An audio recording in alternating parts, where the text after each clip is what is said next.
તારા સપનાનું ઘર બનાવી લઉં, હાથોમાં હું મહેંદી તારા નામની મુકાવી દઉં.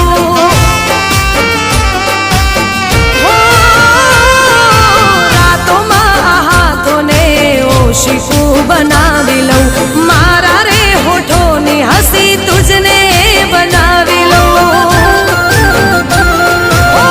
તારા સિવાય ના દેખાય આમને, મારા ભગવાન માની લીધા તમને.